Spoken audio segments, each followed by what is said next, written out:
Saya ke Pak Edi lebih dulu. Pak Edi, setelah dinyatakan sebagai teroris, KKB sudah diberi label teroris ini, apa artinya untuk BNPT?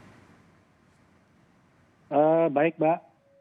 Ya, merujuk dari pernyataan Bapak Menko Polhukam ya, tanggal 29 April 2021, tentunya ini merupakan berdasarkan masukan ya, baik itu dari MPR, DPR ya, kemudian pemerintah daerah Papua, tokoh masyarakat Papua ya, dan organisasi kemasyarakatan, itu baik NU maupun Muhammadiyah ya, sehingga itu menjadi bahan pertimbangan. Kemudian yang kedua juga beberapa waktu terakhir ini terjadi kekerasan ya, dan ancaman kekerasan yang cukup masif dan mungkin bisa dikategorikan brutal ya, sehingga banyak menimbulkan korban. Ya, terakhir almarhum Bapak Maijen Kabinda ya, Papua ya, mengalami korban juga. Nah, inilah satu pertimbangan sehingga pemerintah diwakili Bapak Menko Polhukam menyatakan bahwa ini termasuk di dalam pengertian ataupun definisi di dalam Undang-Undang Nomor 5 tahun 2018 pasal 1 ayat 2. Oke. Di mana ya toh Pak, itu terorisme. Oke, ini saya ingin minta pendapat Pak Edi tentang pernyataan dari Gubernur Papua Lukas NMB yang sebenarnya tidak setuju dengan penyematan label teroris kepada kelompok kriminal bersenjata Papua. Salah satu yang ia khawatirkan adalah nantinya ada salah tembak, salah tangkap, kemudian seolah-olah nanti akan menutup pintu dialog begitu dengan kelompok bersenjata yang ada di Papua. Apa tanggapan Anda, Pak Edi? Ya, tentunya pernyataan gubernur ini mungkin nanti akan dilakukan komunikasi dan dialog ya oleh pemerintah, dalam hal ini di bawah koordinator Bapak Menko Polhukam ya, untuk mengkomunikasikan tentang hal ini. Tapi perlu diingat Mbak, bahwa Undang-Undang Terorisme Undang-Undang Nomor 5 2018 ini juga merupakan undang-undang yang komprehensif gitu. Oke. Artinya dari segi yuridis formal itu juga kita dalam konteks penanggulangan terorisme itu harus dalam konteks rangka penegakan hukum dan juga menjunjung tinggi nilai-nilai human right. Itu Oke. intinya gitu. Bung Rifan, Ya. mengapa Anda tidak setuju dengan label teroris untuk kelompok bersenjata Papua ini? Ya, pertama-tama respon negara dalam melabelkan KKB sebagai anggota teroris atau kelompok teroris itu menurut kami adalah langkah pengkerdilan dalam memahami situasi yang terjadi di Papua. Oke. Ada sejumlah masalah sistemik yang terjadi, akses terhadap pelayanan kebutuhan dasar, kesejahteraan, dan kesenjangan yang berbeda dengan wilayah-wilayah di luar Papua.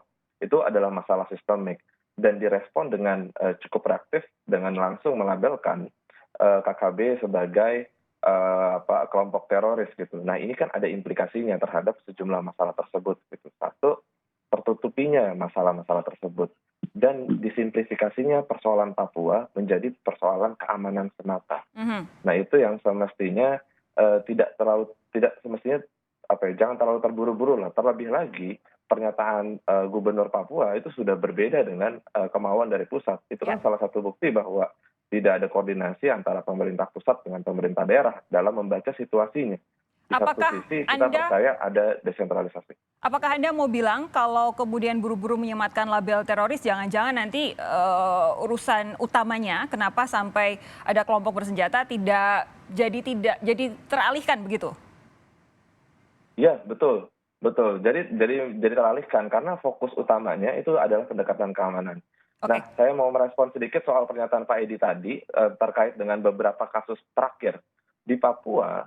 Itu bukan beberapa kasus terakhir, tapi sudah beberapa tahun terakhir atau beberapa belasan tahun terakhir bahkan kasus kemanusiaan terjadi di Papua gitu. Dan itu korbannya warga sipil gitu. Dan itu juga sudah ada pasukan baik dari Polri ataupun TNI yang di-BKO-kan atau yang secara resmi memang dikirim ke sana. Nah, sejauh ini bagaimana langkah negara mengevaluasi penurunan pasukan tersebut yang mengakibatkan korban warga sipil?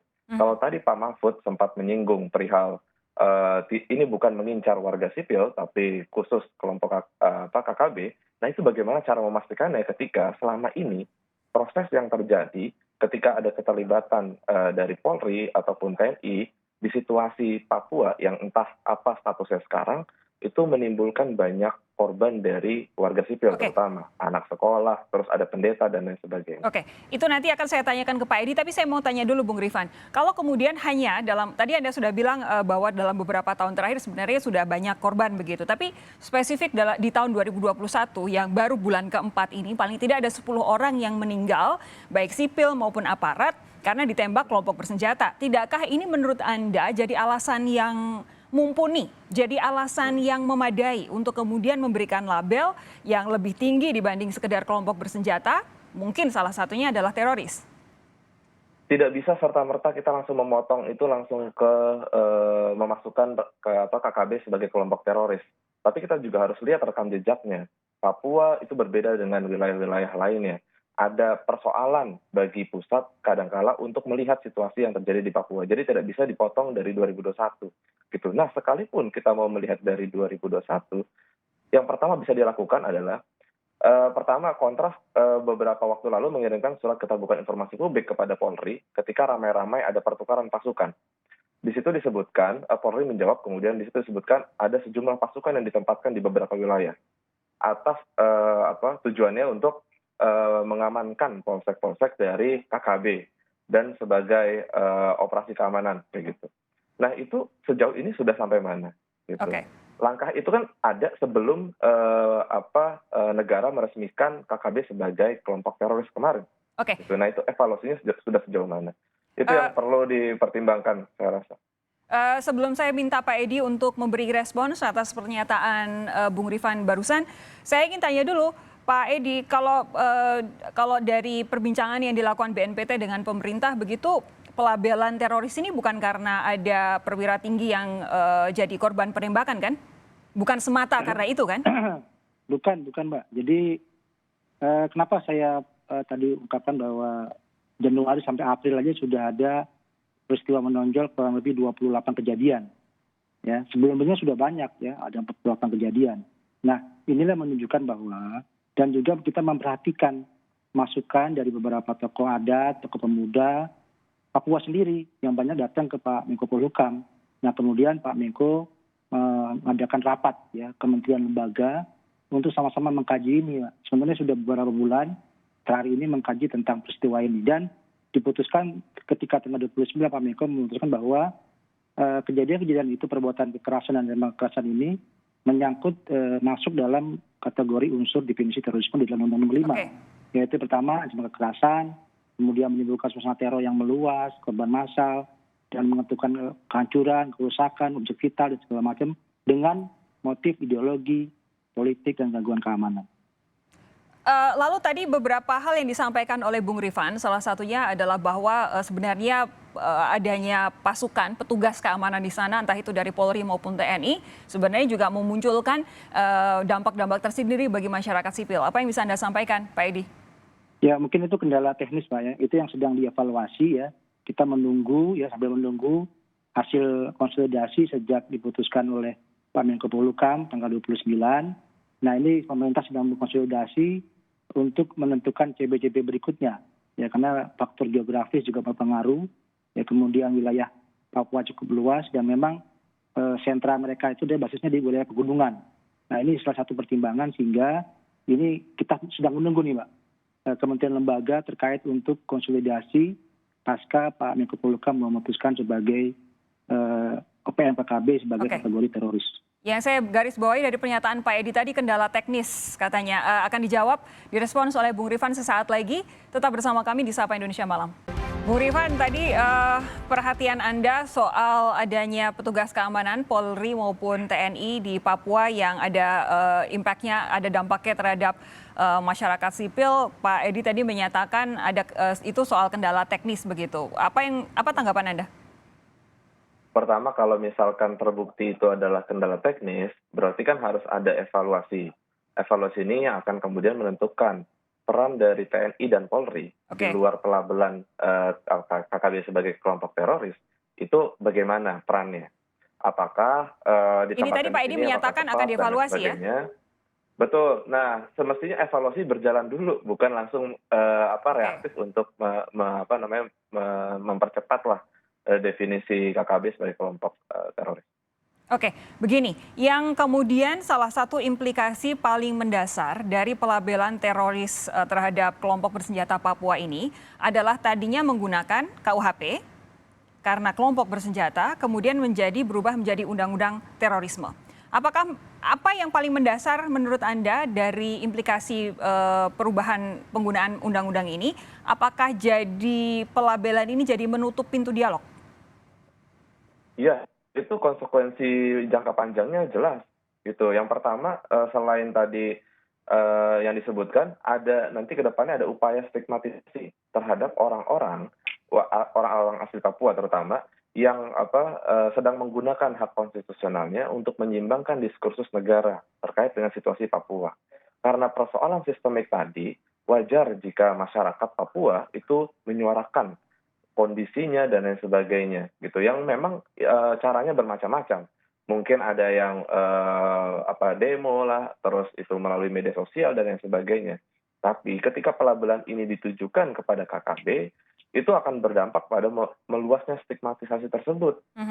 Bagaimana bisa publik membedakan mana orang yang benar-benar ingin menyuarakan haknya terhadap kondisi Papua dan pemenuhan dari negaranya jalan, dan KKB selain dari anggota kepolisian itu sendiri gitu. Itu kan yang harus diperhatikan ke depannya.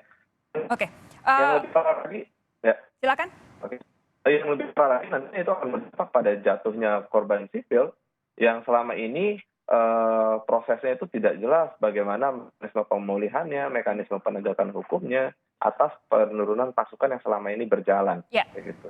Pak Edi, apa yang bisa Anda sampaikan soal kekhawatiran perubahan label ini membuat pintu dialog jadi tertutup, fokus permasalahan utama menjadi terpinggirkan, lalu jangan-jangan ada stigma yang kemudian meluas ke masyarakat sipil Papua lain yang sebenarnya hanya ingin sekedar menyuarakan pendapat misalnya?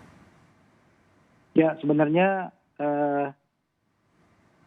kekhawatiran itu tidak perlu, karena memang yang penting kan dalam konteks penanggulangan OPM KKB ini tetap kerangkanya penegakan hukum.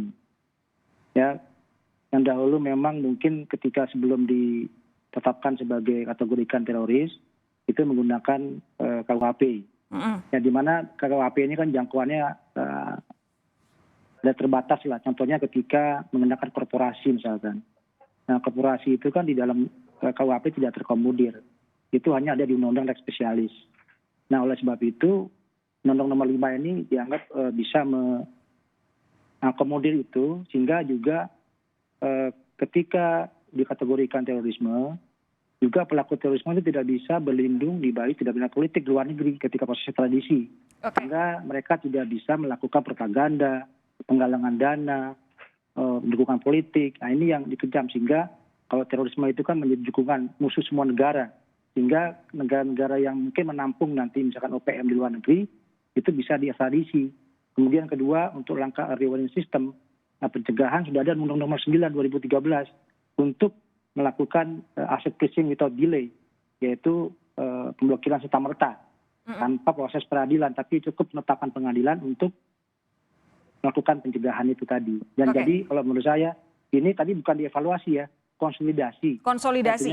Konsolidasi antar kementerian lembaga. Tapi tidak ada evaluasi? Ketika menyikapi, udah evaluasi sebelumnya sudah dilakukan. Sudah ada, oke. Ya, makanya sejak tanggal 29 itu Pak Menko menetapkan itu, bahwa KKB OPM itu sebagai organisasi teroris. Ya, kami BPT tetap sesuai arahan Bapak Pak Menko Polhukam, kami menyiapkan segala sesuatunya, tetap berkoordinasi dengan aparat penegak hukum dan kementerian terkait dalam rangka penanggulangan tadi ini, Pak. Pak Edi, yang belum terjawab adalah soal stigma kepada masyarakat sipil yang kritis, misalnya ingin menyampaikan pendapat, jangan-jangan nanti turut terlabel menjadi teroris. Ya, kan sudah jelas bahwa OPM KKB itulah yang dikatakan, dan itu datanya sudah ada di Polri, dan ini selama ini Polri sudah sangat luar biasa, bagus banget ya. Sudah ada operasi Nemangkawi ya, yang itu antara operasi penegakan hukum yang dilakukan oleh TNI Polri, ini sudah luar biasa ya semangatnya, dan ini menjadikan terus, dan juga Anda yakin tidak akan ada salah sasaran, Pak? Ya, insya Allah, Mbak, karena memang sudah dipagari, Mbak. Yang Oke. kedua juga Bapak Presiden sudah mengeluarkan Impres nomor 9 tahun 2020 bahwa pendekatan Papua dengan kesejahteraan. Nah, karena ini terbukti Mbak ketika ada indeks pembangunan manusia sesuai dengan BPS ya, Badan Pusat Statistik, itu 2016 sampai 2019 itu mengalami 2,79% kenaikan. Hanya di 2020 penurunan itu karena pandemi aja. Bung Rifan, tadi Pak Edi menyampaikan tidak perlu ada kekhawatiran, pendekatannya akan sesuai dengan koridor hukum yang ditarget hanya OPM dan juga KKB saja. Kemudian tidak akan ada salah stigma begitu, salah orang, salah sasaran. Apa yang bisa Anda sampaikan? Yang pertama, pendekatan keamanan ini dalam bentuk apapun, penurunan pasukan kah atau pertukaran pasukan, itu sudah berlangsung sejak lama. Keberlangsungan ini itu tidak pernah dijelaskan akuntabilitasnya, bagaimana keberhasilan atau efektivitas dari penurunan pasukan tersebut atau pendekatan keamanan yang selama ini dilakukan.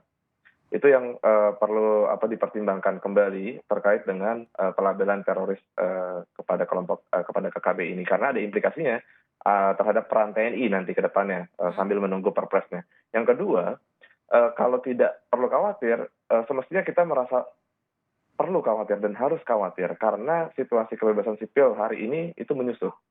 Di beberapa tempat mungkin di Papua itu sudah tertutup lagi, closing. Kalau udah closing, kenapa? Pertama, di media sosial, ruang terbuka yang bisa digunakan oleh publik itu dipantau oleh virtual police. Di lapangan melalui aksi massa ada banyak dalih untuk membubarkan karena pandemi.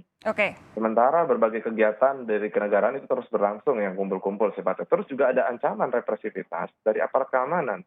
Nah, ruang-ruang yang ada ini selalu mendapatkan ancaman gitu. Jadi saya rasa kalau tidak perlu khawatir, apalagi di situasi terkhususnya di Papua itu yang kerap kali dipandang subordinat mungkin oleh pusat, itu agak riskan gitu. Dan kita terkesan Jakarta terkesan untuk mengesampingkan atau memandang sebelah mata. Sementara situasi Papua perlu ada penglihatan khusus gitu. Karena ada sejarah, budaya, tradisi yang berbeda dengan kita.